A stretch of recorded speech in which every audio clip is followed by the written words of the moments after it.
Namaste, Sharanu Sharanarthigalu, dear learners, welcome back to SPPS online classes. Dear students, we have started NCERT class 7th, our pass through history section, chapter number 4, the Mughal Empire. Yes, dear students, in the previous video class 1, we had discussion on the contents introductory part, who were the Mughals, and we have started Mughal military campaigns discussion. Yes, dear students, we have covered the discussion on the content, the major military campaigns of the Babur, and we in the present video class we are going to discuss the Humayun's. He was the second ruler of the Mughal dynasty, his life achievements as well as his military campaigns, and we are going to cover the third emperor Akbar of the Mughal dynasty and his military campaigns and events. So let us begin our discussion, Humayun's life events and military campaigns. So this picture depicts about Humayun's picture. Yes, dear students, he was the second emperor of the Mughal Empire, who ruled over territory in what is now Afghanistan, Pakistan, North India, and Bangladesh from in his two periods of ruling period. First one in 1530 to 1540, and again in the period of 1555 to 1556. Yes, dear students, these are the two ruling period of the Humayun when he was holded the Mughal throne. So start with the discussion. Humayun divided his inheritance according to the will of his father. Yes, dear students, inheritance means the royal property. So his father Babur expanded his dynasty all over the subcontinent of north part and eastern and western part of our subcontinent. So when Humayun holded the throne of the Mughal dynasty in 1530 to 1540, he divided his father's royal property among his brother. So his brothers were each given a province means the area or territory. The ambition of his brother Mirza Kamran weakened.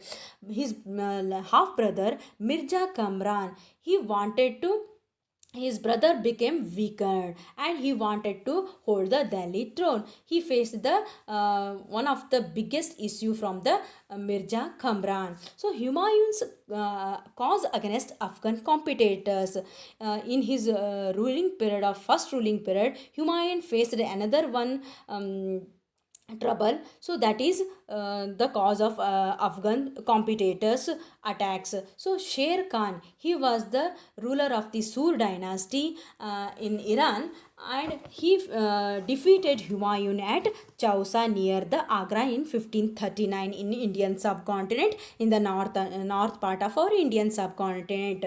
So and Sher Khan defeated again in the Kanauj in 1540 near the Delhi, forcing him to flee to Iran. So Humayun, in his first ruling period, he faced the Sher Khan's attack or revolt in Chausa as well as in Kanauj, and Humayun fled to Iran. So in Iran, Humayun received the help from Safavid Shah. So Safavid Shah was the one of the ruler of Suri dynasty, and he helped to Humayun in military force, and Humayun came back to India and recaptured Delhi after defeating the Sher Khan in 1555, and he expanded his Delhi dynasty, sorry, his Mughal dynasty in Indian subcontinent. And by the next year in 1556, Humayun died in an accident. So this is the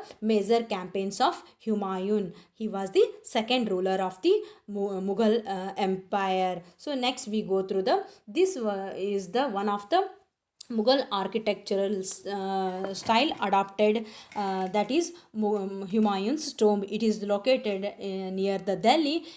This monument was constructed by the Humayun. So next we go through the another successor of the Mughal emperor, the Great Akbar. So why the Akbar is called as the Great? Because of his intelligence in ruling the Mughal dynasty with arranging the good and large military army force as well as the various administrators in his different provinces he was appointed, and he was good relationship with the neighboring country neighboring provinces like Rajputs, and he maintained the religious matters very calm. So this purpose he was called as the great Akbar. So start with the Akbar's military campaigns as well as his life events. So start with the his childhood story.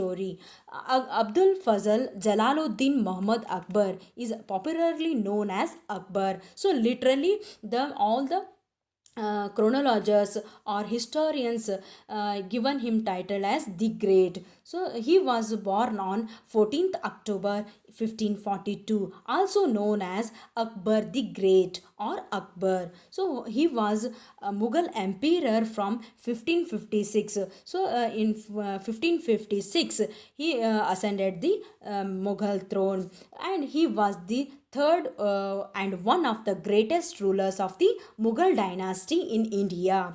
In 1556, Humayun died just months after retaking Delhi. So Humayun was the father of the Akbar. Humayun, after the death of the his father, Akbar ascended the Mughal throne at the age of only 13, and he became the Shahanshah. Shahanshah means king of kings, and his regent was Bairam Khan. Bairam Khan, he was the childhood guardian of Akbar as well as an outstanding warrior of Akbar's military force. So he helped to conquer all the battlefield in his first ruling period of Akbar. So Bairam Khan, he helped in various ways to conquest all the provinces, and he got success in his all victories of the Akbar's attacks. So next we go through the Akbar's conquest. So how was Akbar conquest faced? So start with the discussion. In 1560, Akbar freed himself from the regency of Bairam Khan. So when he came to young, he avoided to take the help of Bairam Khan, and Akbar launched number of conquests in India as well as Afghanistan, and Akbar built a huge empire in Indian subcontinent from north part to south part, eastern part to up to western. So he expanded his empire. Akbar adopted two methods. Which are the two methods he adopted to expand his empire? One is the direct conquest, another one is the matrimonial alliance. So which are these methods? So let us start the discussion of the direct conquest. Akbar followed an aggressive policy. Aggressive means strict policy towards those rulers who refused to accept his suzerainty. Suzerainty means a rule of the person. So and who are the rulers who they were avoided to accept the Akbar's policies, strict policies. So start with the discussion. One such state that refused to accept Mughal suzerainty was Mewar. So Mewar, it was the one of the Rajputs kingdom. Maharana Pratap was the ruler of the Mewar, and Mewar's capital is Chittor. So Rajput also wanted to recover Chittor from the Mughal. And the Maharana Pratap faced the Mughals conquests. So and the Akbar defeated the Maharana Pratap at Chittor and captured the Chittor again. So this is the direct conquest faced by the Maharana Pratap, the king of Mewar. So next we go to the matrimonial alliances. So what is the matrimonial alliances? Means Akbar had the good relationship with the Rajput provinces, because he got married Rajput daughters, and Rajputs provided Akbar various provinces of Rajput kingdoms. So he expanded his dynasty with adding the Rajput provinces. So start with the discussion. Akbar made the Rajputs not only his friends but also relatives through matrimonial alliances. So how he was got the marry with the Jodhabai. So start with the discussion. In 1562 he married the daughter of Raja Bharmal of Amer, Harka Bai, who was renamed as Mariam Uz Zamani. She is also known as Jodhabai. So Jodhabai recognized as a Jodha Akbar. She and he, Akbar, the great Akbar, he also married two Rajput princes of Bikaner in 1570. So this is the matrimonial alliances method he was used for expanding his Mughal dynasty or empire in the north part of our subcontinent. So start with the his major military campaigns. Yes, dear students, the great Akbar ruled in three periods, and he was holded the three times Mughal royal chair. So in first period of time, in 1556 to 1570, his major campaigns are he captured Malwa, Gondwana, and Bihar, and in the Afghanistan, Kabul, as well as in the north part, Panipat. So he captured all these places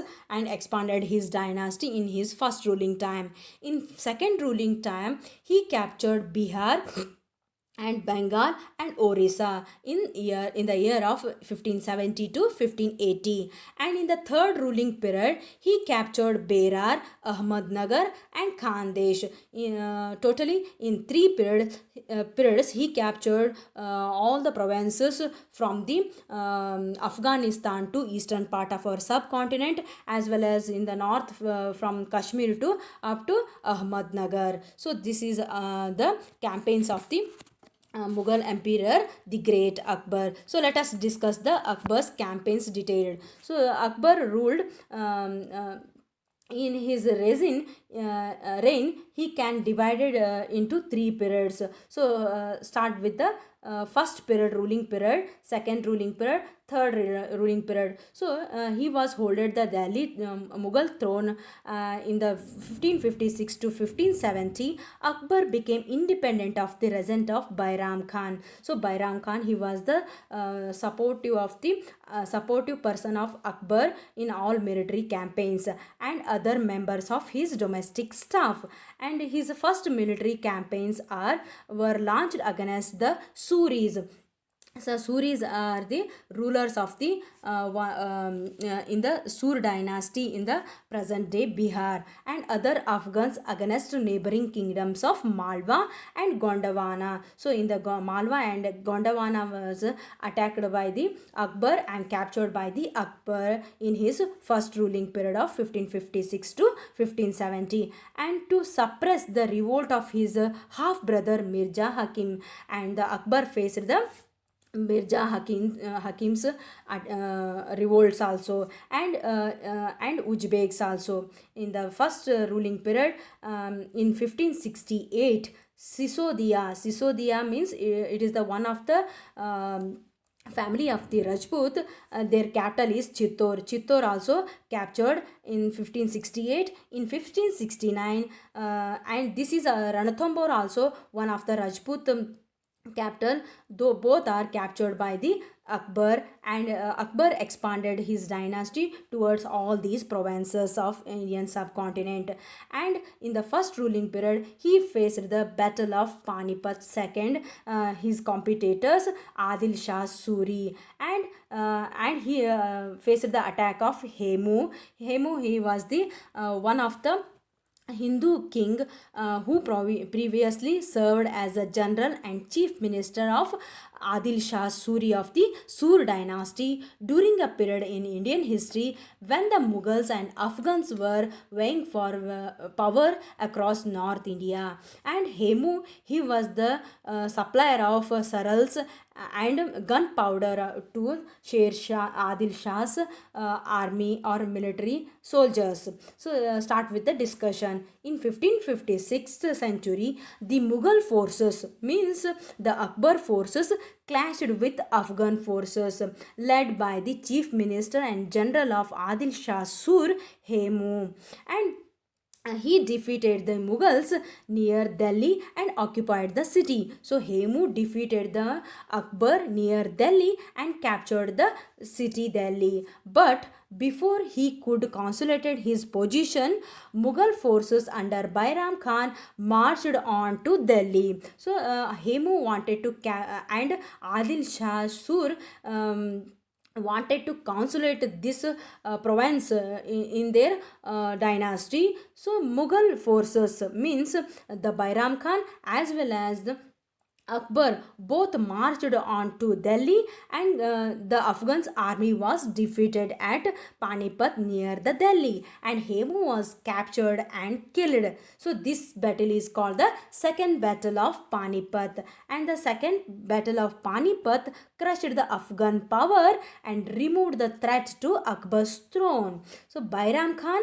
reoccupied Agra and Delhi. So this is the biggest success for the Akbar when he was ruling at the younger age or elder age. So Akbar became the capital of Agra became the capital of Mughal Empire. So Agra was holded by the Akbar during the period of 1556. So this is the second all the victory of the second battle of Panipat. So next we go through the Bairam Khan. He was the one of the military person. He was arranged the good military force with having various forces, and he captured the Delhi and Agra and surrounding provinces, and he his role in all the victories was very effortive. So and he Akbar got the success in all military with the military forces, as well as capturing the all the provinces from north, south, east and west part of our subcontinent. So and in the second ruling period of Akbar in 1570 to 1585, military campaigns in Gujarat. So he faced the Gujarat revolts, and were followed by the campaigns in the eastern side, Bihar, Bengal and Orissa. So these nobles defeated by the Akbar, and they were provided their provinces to Akbar, and Akbar expanded his dynasty towards the eastern part of our India. Those provinces are Bengal, Bihar and Orissa, and these campaigns were complicated by the year 1579 to 1580 revolt in support of Mirza Hakim. So Mirza Hakim, he was the one of the brother of Humayun, Akbar. So he made some complications in during the rule of the Akbar in 1579 to 1580, and in the third ruling period of Akbar in 1585 to 1605, expansion of Akbar's empire, campaigns in the northwest part in the Afghanistan and Pakistan. So Kandahar was seized from the Safavid. So Safavid was the one of the dynasty was ruling in the Afghanistan, and their capital is Kandahar. So Kandahar was seized by the Akbar, and Kashmir was annexed in India in the north part, and as well as Kabul and Kashmir both are located in the north part of our Indian subcontinent, and these provinces captured by the Akbar, and Akbar expanded his dynasty towards the north part. And after the death of Mirza Hakim, campaigns in the Deccan started, Berar, Khandesh and parts of Ahmednagar. So after the death of Mirza Hakim, his brother, and towards the south side, he in the Deccan part of our subcontinent, Akbar captured Berar, Khandesh, and Ahmednagar, and he expanded his dynasty towards the south part. And in the last years of his reign, Akbar was distracted by his rebellion of Prince Salim, the future emperor of Jahangir. So Jahangir was the successor of the Mughal dynasty, and the Prince Salim became the future emperor after the Jahangir's rule. So this is all about the military campaigns and life events of the great Akbar. So Akbar conquered Malwa, Gondwana, Gujarat, Bengal, Bihar, Kabul, Kashmir, Sindh, and Kandahar. So after consolidating his position in North India, Akbar turned his attention towards Deccan. So he first tried to bring Deccan sultans under his control by diplomacy, and he sent ambassadors to Khandesh, Bijapur, Golconda, and Ahmednagar in the Deccan Plateau, and he asked the rulers of these states to accept his overlordship and to pay tribute. But when they refused his rule, he waged war against them and annexed Berar, Khandesh, and Ahmednagar, and expanded his dynasty towards the Deccan. So this is all about the conquest of the great Akbar. So after expansion of his dynasty, he was constructed various fort near the Delhi and Agra. So Agra was the one of the fort constructed by the great Akbar. And this is Akbar's mausoleum, and this is the Akbar's tomb was constructed, and Buland Darwaza was also constructed by the great Akbar during his ruling period, and these are all are in the Mughal architectural style. So next we go through the last days of Akbar. So how he was spent his last days. So the last days of Akbar were spent in grief. Greens means treasury. So his two sons Murad and Dainal died in his period. His only surviving son Salim rebelled against him. So he provided his Mughal emperor throne to his next son Salim. So, however, shortly before his death in 1605, Akbar himself nominated Salim as his successor. So, these are the last days of Akbar, how he was spent. In next upcoming class, we will cover the successor of the Mughal emperors after the great Akbar. Till then, bye bye. Stay home, stay safe.